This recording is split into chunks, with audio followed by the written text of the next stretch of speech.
On this video, I'll briefly run through some more details, giving evidence that NovaTechFX are almost certainly running an illegal Ponzi scheme.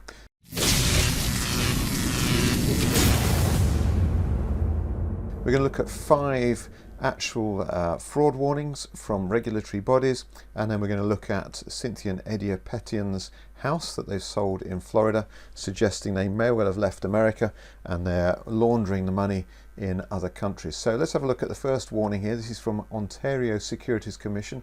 This one was just issued on the 13th of December against NovaTechFX.com, and basically acting illegally in Ontario and not authorized to engage in the business of trading in securities. So that's a fraud warning there from Ontario Securities Commission. We also have Alberta Securities Commission. They issue an investment caution list, and that's to help caution investors against these businesses that they have determined are acting fraudulently. And there's NovaTech Limited there, NovaTechFX.com, listed on their caution list, and that again is from the Alberta Securities Commission. We also have the British Columbia Securities Commission on the 11th of October 2022. They issued a warning here. They are illegally operating in British Columbia, accepting funds from members in British Columbia. And again, that is a fraud warning from British Columbia. We also have a cease and desist or desist and refrain order from the state of California. Very serious allegations in this one that NovaTechFX members said, oh, don't worry, we'll be able to defend this one. But NovaTech rolled over and said, no, okay, we're not going to bother trying to defend this.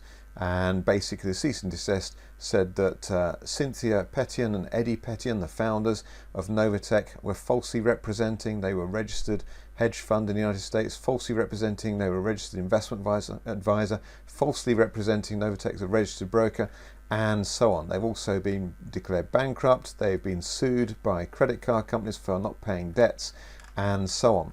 And they've decided not to defend any of that at all. They've just said, okay, let's not operate in the state of California. So again, another big warning flag there. And then finally, we've got the Central Bank of Russia issued a warning on the 9th of August 2022, saying that this was the signs of an illegal professional participant in the securities market. Illegal, fraudulent. So that's that warning from there. And also we know that Cynthia and Eddy Petion have sold their house in Florida. This was in May 2022.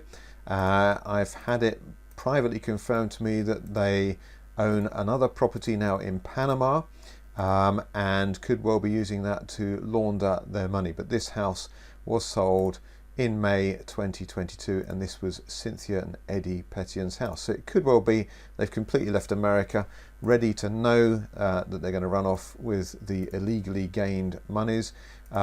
Just finally, again, let's look at these figures. They're claiming an average of just over 3% return for members between when they started 3.5 years ago and recent times.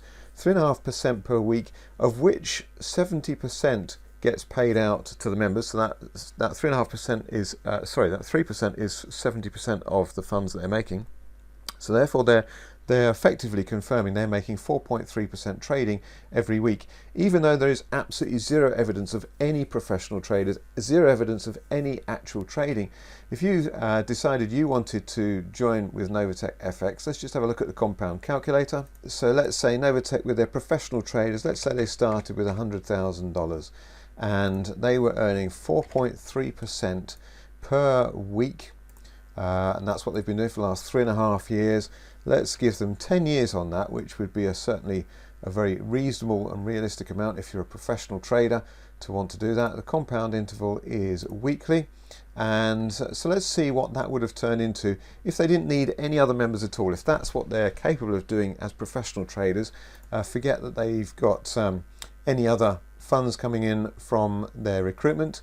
And we see here that that would actually generate for them $321 trillion. I'm just going to pause there. $321 trillion is actually over 3 times the world economy. So that's all the countries of the world, all the production they're doing, and yet NovaTechFX claim that their traders can do that in less than 10 years It's just ridiculous. So there's absolutely no way that they are making 4.3% consistently on average over that period of time for 1/3 of a 10-year period already. Utterly ridiculous. So all the warning signs are there. We've now got 5 regulators saying, no, this is a fraud warning. Please beware and stay away from NovaTechFX. If you've already got money in NovaTechFX, I advise you withdraw it. There's already withdrawal problems. They're slowing down the process, and a classic Ponzi scheme where the inflow of money is slowing down and not matching the outflow of money to earlier investors. So anyone who's joined in the last few months, or anyone who's thinking about joining, you're unlikely to receive much, if any, of your money back. But if you are in NovaTechFX, I'd advise you to withdraw your money as quickly as possible. If, of course, it is a genuine trading scheme and they are genuinely making that, then there's no need to worry. You can keep your money in there, keep it in there for 10 years, compound it up, don't bother withdrawing anything. Make yourself one of the richest people on the planet by doing nothing. I hope you found this video useful. Do subscribe to my channel if you want more tips and information on what to do with your money, getting your money to work for you. And do pass any comments you've got, and I'll see you on the next video. Thanks for watching.